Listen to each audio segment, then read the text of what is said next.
After 7 years away from his homeland and struggling the torment of Poseidon on the waters for 20 days, Odysseus has found refuge with the Phaeacians. Welcome, I am Daisy, your hostess, and you're joining me in a literary time travel with Homer's The Odyssey, translated from the Greek by Robert Fitzgerald. We're stepping out of the pages of Book 8, titled The Songs of the Harper. Can you smell the Bronze Age?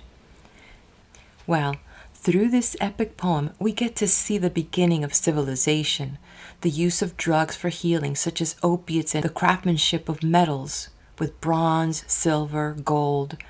We get to see the weavers and the weaving of the sandals, as well as the ingenious aqueduct and plumbing system.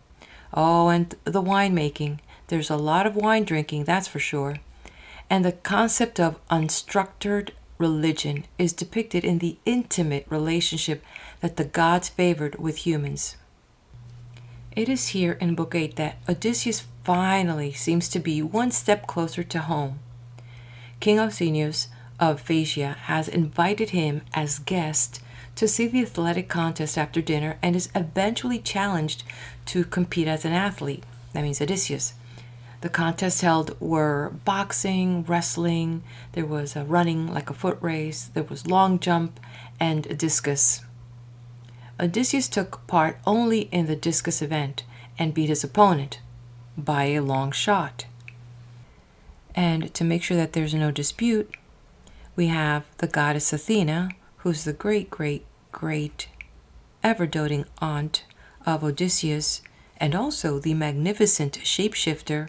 She's in disguise as a spectator and makes sure that everyone is aware of this and says that, hey, Odysseus is victorious by a long shot. Well, I think I'm the one that's saying the long shot, but definitely she actually says that even a blind man can see that he's beaten this guy like big time. Anyway, there was an interesting game that the king called Peerless Dancing, which involved kicking a ball around while being encircled by other participants, and the ball seemed to be made out of wood because it's described as being carved. Anyway, Odysseus was marveling at the display, and I tried to tell him that we call that soccer, but I think that there was an interdimensional problem with the communication and he couldn't hear me. Anyway, talking about the Olympics, many people or many historians state that the origin of the Olympics goes back to like around 3,000 years to the Peloponnese in ancient Greece. And such sport contests, as depicted in Homer's Odyssey, were organized at Olympia and took place every 4 years. And soon, with time, it acquired the name of the Olympic Games. As I mentioned, the historians are not sure exactly when it started, but if we use written sources such as Homer's Odyssey, we can clearly date it around 725 BC, which is something which the historians are saying. They're saying like 779 BC. Yet, we must consider that it may go back further since the setting for this epic poem is smack in the Bronze period. So I have left resource links in the description of this video for your review. And for posterity, I'd like to mention that coincidentally, at the time of airing this video, we're smack in the first days of the Olympic Games of 2024, which are being held in Paris. Before we join Odysseus and King Alcinous, I'd like to acknowledge the presence of the Muses. We met them already in Book 1 when they were singing to Zeus. And so now they are here giving the gift of song and storytelling to Demodocus, Alcinous' minstrel, who through his poetic words while strumming the harp retold the story of the argument between Odysseus and Achilles as to whether Troy would be taken by might or by cunning, and that was followed by the tale of Ares' affair with Aphrodite and how Hephaestus caught them in a snare, literally, and that culminated with the song of a special request by Odysseus himself, who is still anonymous to the king and to the court, and he requests the minstrel to sing the song of how Odysseus sacked the Trojans with a wooden horse. The minstrel sang, and well, let's turn the page and listen in. Book 8, The Songs of the Harper. Under the opening fingers of the dawn, Alcinous, the sacred prince, arose, and then arose Odysseus, raider of cities. As the king willed, they went down by the shipways to the assembly ground of the Phaeacians. Side by side the two men took their ease there on smooth stone benches. Meanwhile, Pallas Athena roamed through the byways of the town, contriving Odysseus' voyage home. In voice and feature, the crier of the king Alcinous, who stopped and passed the word to every man. Phaeacians, lords, and counselors, this way! Come to assembly, learn about the stranger, the new guest at the palace of Alcinous. A man the sea drove, but a comely man, the gods' own light is on him.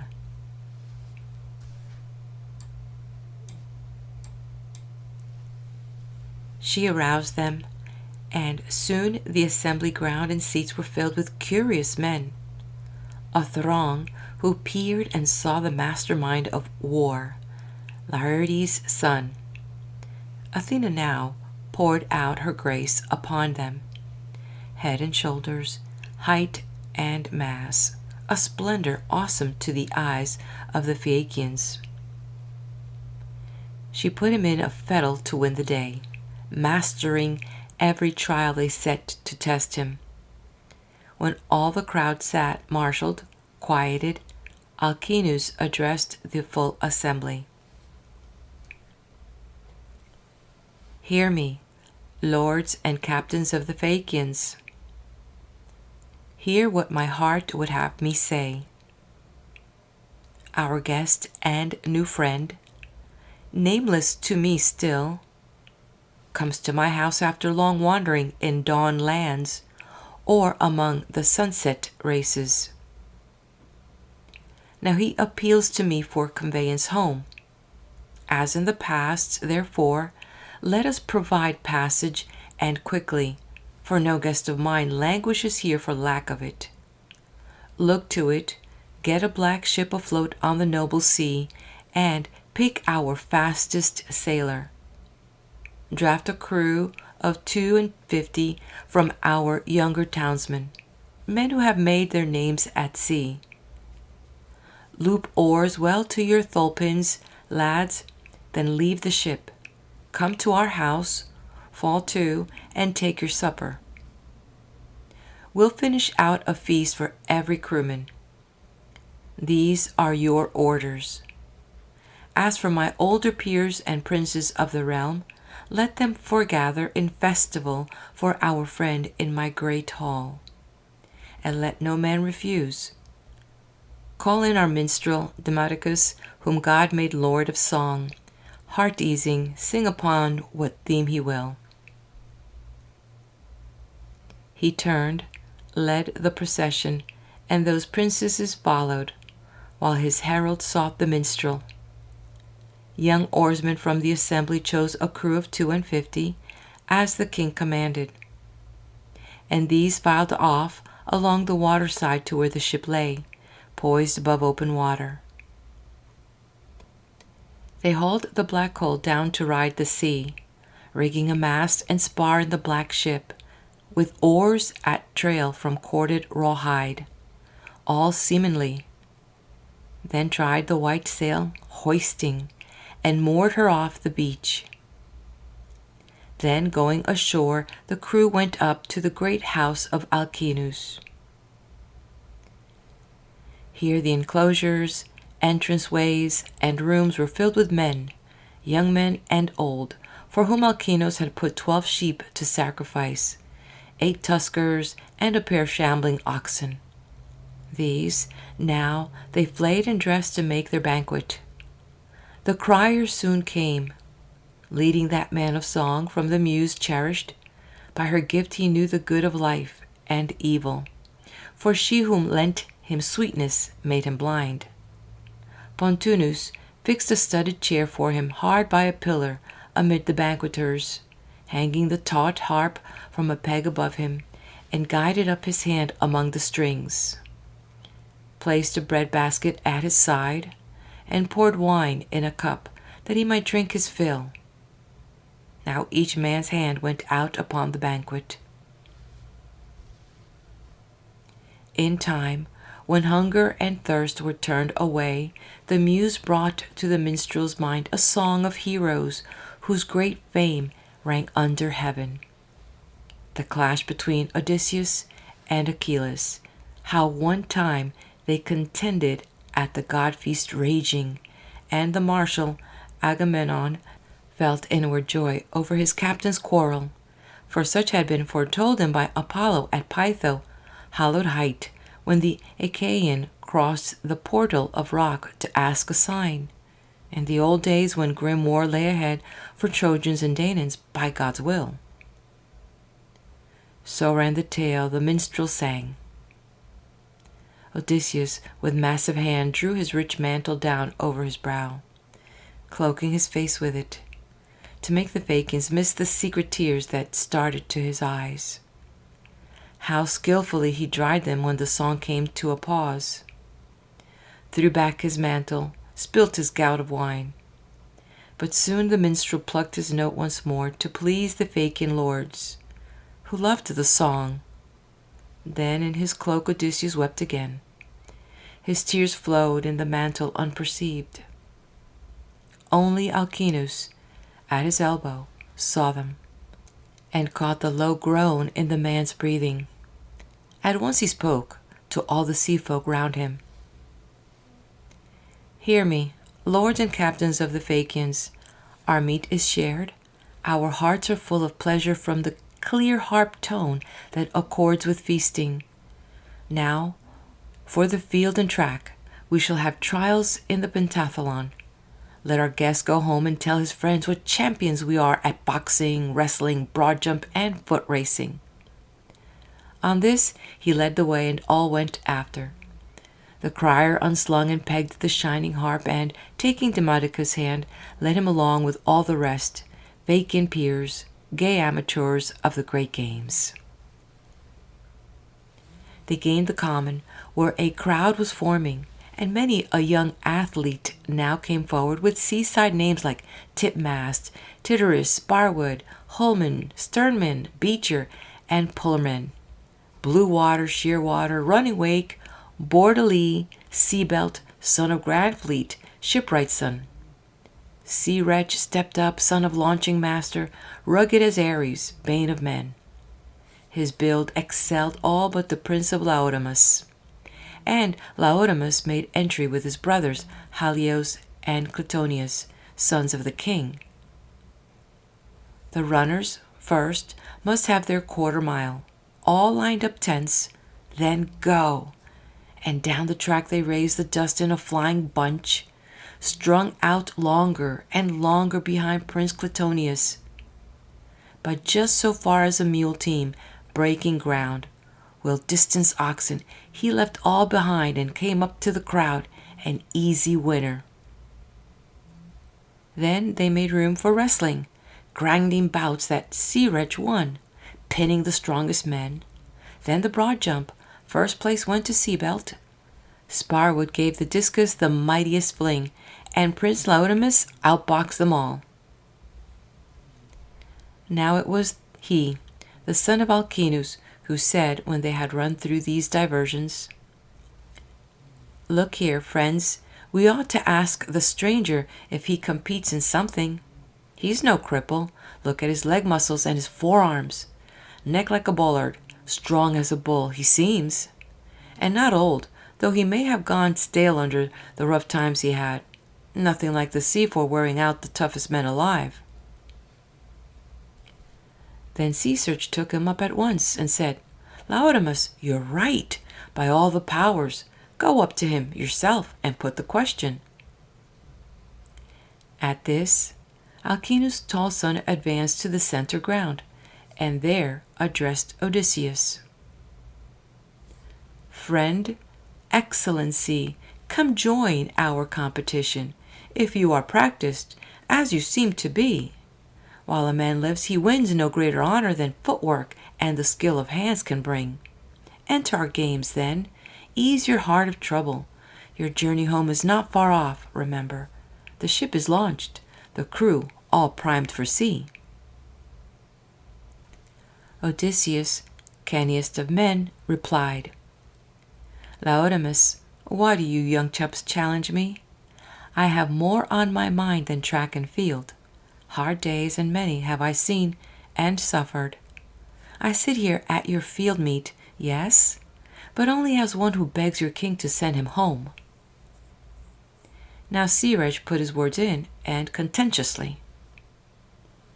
The reason being, as I see it, friend, you never learned a sport, and have no skill in any of the contests of fighting men. You must have been the skipper of some tramp that crawled from one port to the next, jam full of chaffering hands, a tallier of cargoes, itching for gold, not, by your looks, an athlete. Odysseus frowned and eyed him coldly, saying, That was uncalled for, friend. You talk like a fool. The gods deal out no gift, this one or any, birth, brains, or speech, to every man alike. It looks a man may be a shade, a spectre, and yet be master of speech so crowned with beauty that people gaze at him with pleasure. Courteous, sure of himself, he can command assemblies, and when he comes to town, the crowds gather. A handsome man, contrariwise, may lack grace and good sense in everything he says. You know, for instance, with your fine physique, a god's indeed, you have an empty noddle. I find my heart inside my ribs by your impertinence. I am no stranger to contest, as you fancy. I rated well when I could count on youth and my 2 hands. Now pain has cramped me, and my years of combat hacking through ranks and war, and the bitter sea. Even so I'll give your games a trial. You spoke heart-wounded words. You shall be answered. He leapt out, cloaked as he was, and picked a discus, a rounded stone, more ponderous than those already used by the Phaeacian throwers, and whirling, let it fly from his great hand with a low hum. The crowd went flat on the ground, all those oar-pulling, seafaring Phaeacians under the rushing noise. The spinning disc soared out, light as a bird, beyond all others. Disguised now as Phaeacian, Athena staked it and called out. Even a blind man, friend, could judge this, finding with his fingers one discus, quite alone, beyond the cluster. Congratulations, this event is yours. Not a man here can beat you or come near you. That was a cheering hail, Odysseus thought, seeing one friend there on the emulous field. So in relief, he turned among the Phaeacians and said, Now come alongside that one, lads. The next I'll send as far, I think, or farther. Anyone else on edge for competition, try me now. By heaven, you angered me. Racing, wrestling, boxing. I bar nothing with any man except Laodamas, for he's my host. Who quarrels with his host? Only a madman, or no man at all, would challenge his protector among strangers, cutting the ground away under his feet. Here are no others I will not engage, none but I hope to know what he is made of. Inept at combat, am I? Not entirely. Give me a smooth bow. I can handle it, and I might well be first to hit my man amid a swarm of enemies, though archers in company round me drew together. Philoctetes alone at Troy, when we Achaeans took the bow, used to outshoot me. Of men who now eat bread upon the earth, I hold myself the best hand with a bow, conceding mastery to the men of old, Heracles or Eurytus of Ocalia, heroes who vied with gods in bowmanship. Eurytus came to grief, it's true. Old age never crept over him in his long haul. Apollo took his challenge ill and killed him. What then? The spear? I'll plant it like an arrow. Only in sprinting, I'm afraid, I may be passed by someone. Roll of the sea waves wearied me, and the victuals in my ship ran low. My legs are flabby. When he finished, the rest were silent, but Alcinous answered, Friend, we take your challenge in good part, for this man angered and affronted you here at our peaceful games. You'd have us note the prowess that is in you, and so clearly no man of sense would ever cry it down. Come, turn your mind now on a thing to tell among your peers when you are at home again, dining in hall, beside your wife and children. I mean our prowess, as you may remember it, for we too have our skills given by Zeus, and practiced from our father's time to this, not in the boxing ring nor the palestra conspicuous, but in racing, land or sea. And all our days we set great store by feasting, harpers, and the grace of dancing choirs, changes of dress, warm baths, and downy beds. O master dancers of the Phaeacians, perform now. Let our guest on his return tell his companions we excel the world in dance and song, as in our ships and running. Someone go find the Gittern harp in hall and bring it quickly to Demodocus. At the serene king's word, a squire ran to bring the polished harp out of the palace, and place was given to 9 referees, peers of the realm, masters of ceremony, who cleared a space and smoothed a dancing floor. The squire brought down and gave Demodocus the clear-toned harp, and centering on the minstrel magical young dancers formed a circle with a light beat and stamp of feet. Beholding, Odysseus marveled at the flashing ring. Now to his harp the blinded minstrel sang of Ares' dalliance with Aphrodite, how hidden in Hephaestus' house they played at love together, and the gifts of Ares dishonoring Hephaestus' bed, and how the word that wounds the heart came to the master from Helios, who had seen the two embrace. And when he learned it, Lord Hephaestus went with baleful calculation to his forge. There, mightily, he armed his anvil block and hammered out a chain, whose tempered links could not be sprung or bent. He meant that they should hold. Those shackles fashioned, hot in wrath Hephaestus climbed to the bower and the bed of love, pulled all his net of chain around the bedpost and swung it from the rafters overhead, light as a cobweb even gods in bliss could not perceive, so wonderful his cunning. Seeing his bed now made a snare, he feigned a journey to the trim stronghold of Lemnos, the dearest of earth's towns to him. And Ares? Golden Ares' watch had its reward when he beheld the great smith leaving home. How promptly to the famous door he came, intent on pleasure with sweet Cytherea, she who had left her father's side but now sat in her chamber when her lover entered, and tenderly he pressed her hand and said, Come and lie down, my darling, and be happy. Hephaestus is no longer here, but gone to see his grunting Sintian friends on Lemnos. And she, too, thought repose would be most welcome. The pair went into bed, into a shower of clever chains, the netting of Hephaestus. So trussed, they could not move apart, nor rise.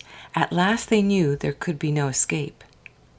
They were to see the glorious cripple now, for Helios had spied for him, and told him, so he turned back, this side of Lemnos Isle, sick at heart, making his way homeward. Now in the doorway of the room he stood, while deadly rage took hold of him. His voice, hoarse and terrible, reached all the gods. O Father Zeus, O gods in bliss forever, here is indecorous entertainment for you.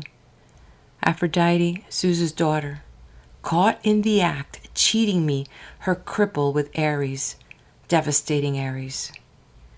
Clean-limbed beauty is her joy, not these bandy legs I came into the world with. No one to blame but the two gods who bred me. Come see this pair entwining here in my own bed. How hot it makes me burn. I think they may not care to lie much longer, pressing on one another, passionate lovers. They'll have enough of bed together soon, and yet the chain that bagged them holds them down till father sends me back my wedding gifts. All that I poured out for his damned pigeon, so lovely and so wanton. All the others were crowding in now to the brazen house, Poseidon who embraces earth, and Hermes the runner, and Apollo, lord of distance. The goddess stayed home for shame, but these munificents ranged there in the doorway, and irrepressible among them all arose the laughter of the happy gods. Gazing hard at Hephaestos' handiwork, the gods in turn remarked among themselves, "No dash in adultery now. The tortoise tags the hare, Hephaestos catches Ares, and Ares outran the wind. The lame god's craft has pinned him. Now shall he pay what is due from gods taken in cuckoldry?" They made these improving remarks to one another, but Apollo leaned aside to say to Hermes, "Son of Zeus, beneficent wayfinder, would you accept a coverlet of chain if only you lay by Aphrodite's golden side?" To this the wayfinder replied, shining, "Would I not, though, Apollo of distances? Wrap me in chains 3 times the weight of these. Come, goddesses and gods, to see the fun. Only let me lie beside the pale golden one." The gods gave way again to peals of laughter, all but Poseidon, and he never smiled, but urged Hephaestus to unpinion Ares, saying emphatically in a loud voice, "Free him. You will be paid, I swear. Ask what you will. He pays up every jot the gods decree." To this the great game-legs replied, "Poseidon, lord of the earth's surrounding sea, I should not swear to a scoundrel's honor.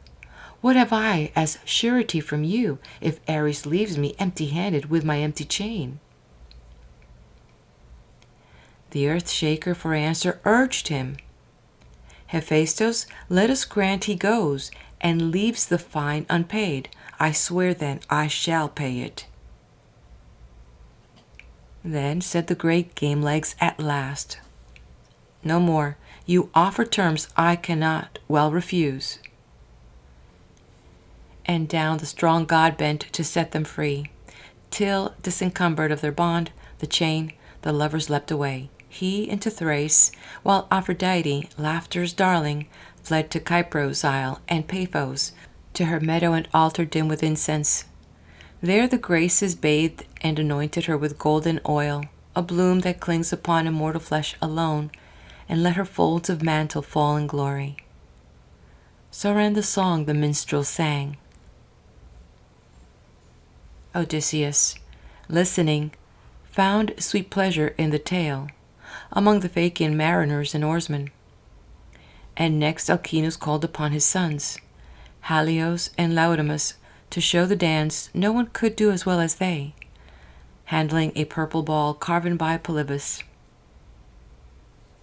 One made it shoot up under the shadowing clouds as he leaned backward, bounding high in air. The other cut its flight far off the ground, and neither missed a step as the ball soared.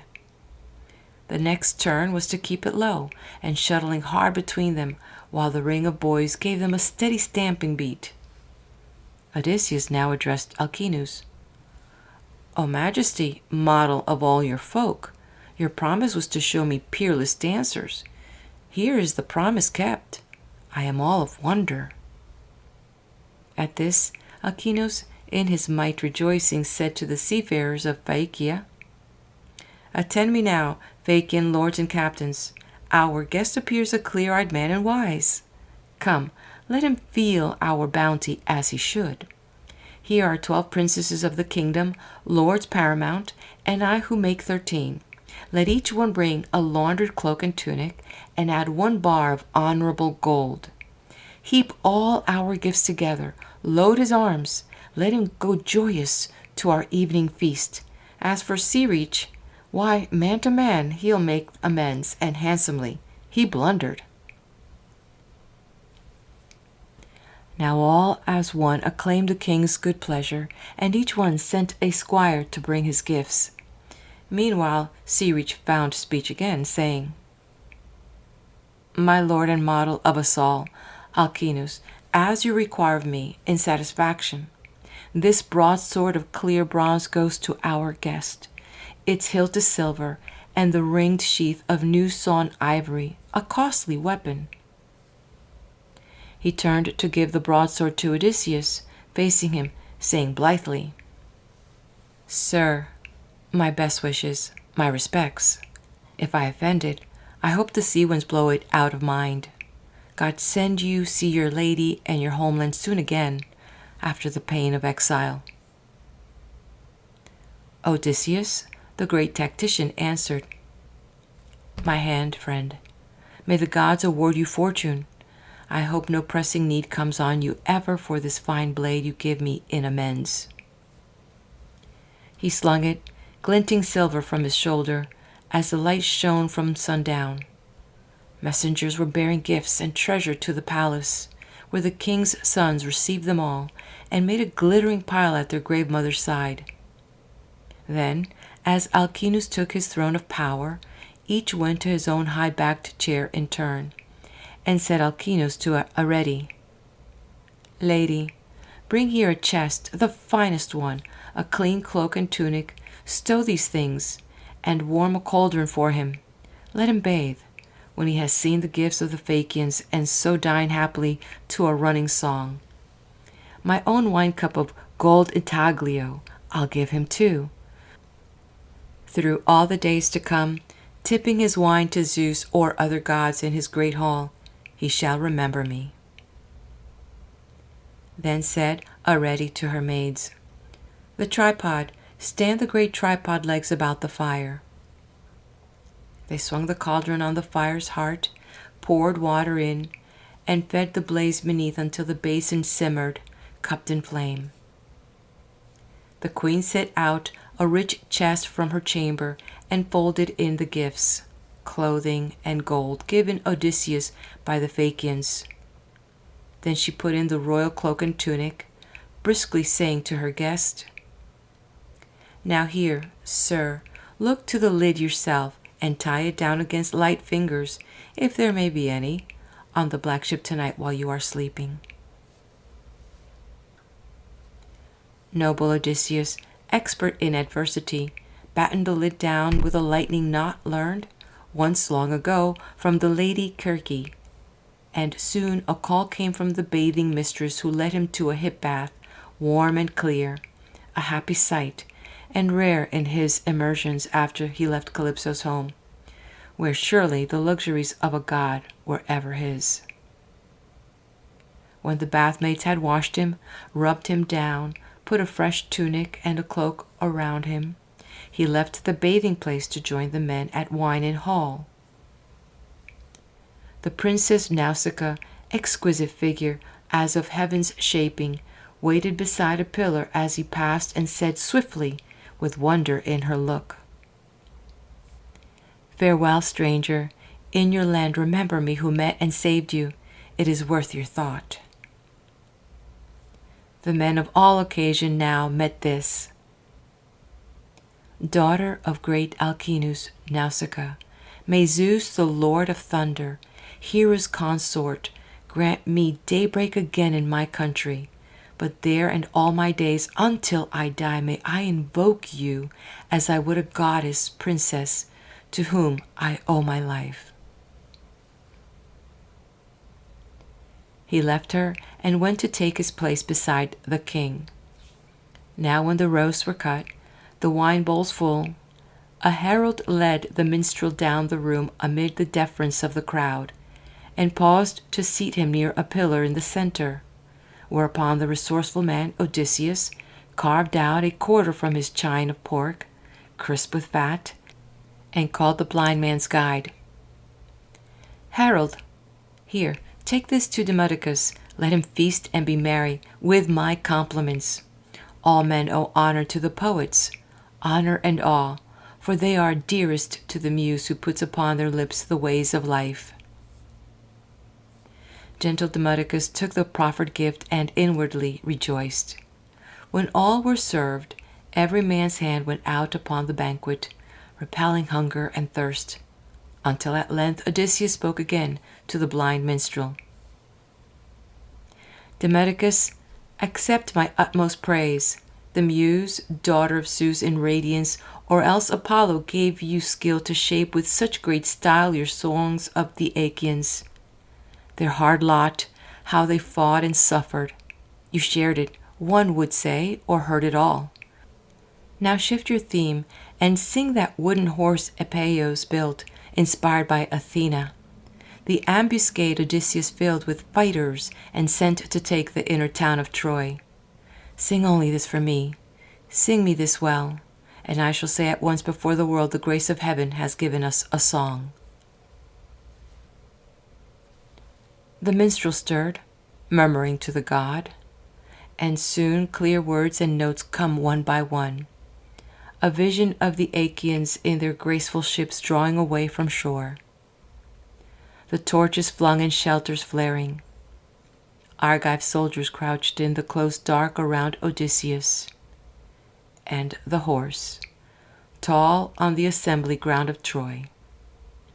For when the Trojans pulled it in, themselves, up to the citadel, they sat nearby with long drawn out and hapless argument, favoring in the end one course of three. Either to stave the vault with brazen axes, or haul it to a cliff and pitch it down, or else to save before the gods a votive glory, the plan that could not but prevail. For Troy must perish, as ordained, that day she harbored the great horse of timber. Hidden the flower of Achaea lay, and bore slaughter and death upon the men of Troy. He sang, then, of the town sacked by the Achaeans, pouring down from the horse's hollow cave, this way and that way raping the city, and how Odysseus came like Ares to the door of Deiphobus with Menelaus, and braved the desperate fight there, conquering once more by Athena's power. The splendid minstrel sang it, and Odysseus let the bright molten tears run down his cheeks.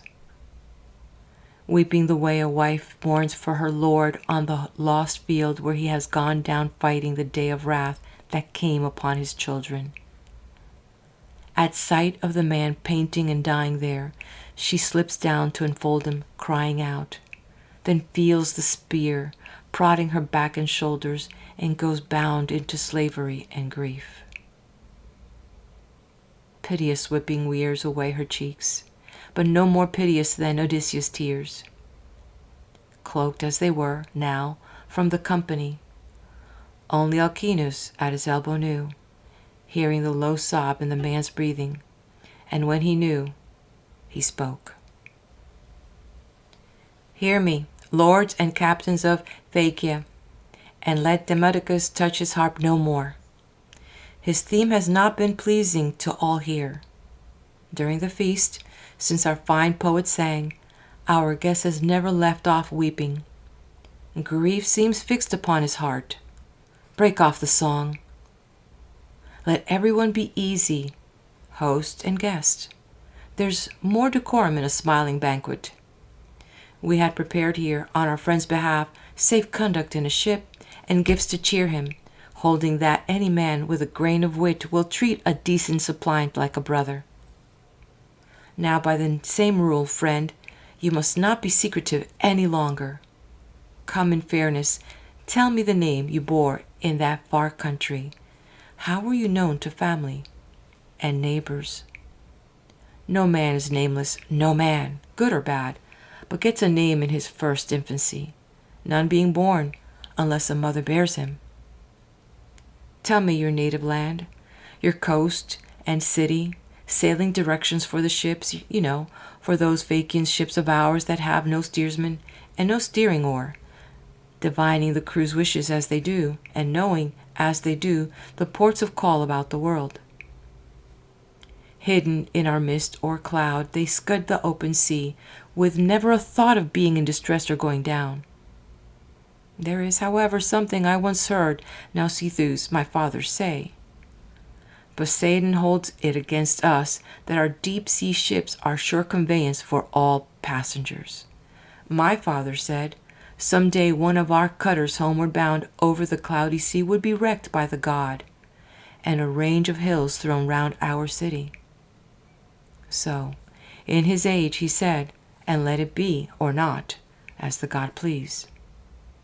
But come now, put it for me clearly.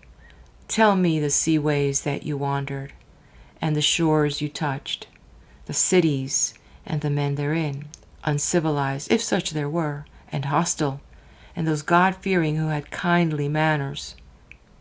Tell me why you should grieve so terribly over the Argives and the fall of Troy. That was all God's work, weaving ruin there so it should make a song for men to come. Some kin of yours then died at Ilion, some first-rate man, by marriage near you, next your own blood most dear? Or some companion of congenial mind and valor? True it is, a wise friend can take a brother's place in our affection. End of Book 8.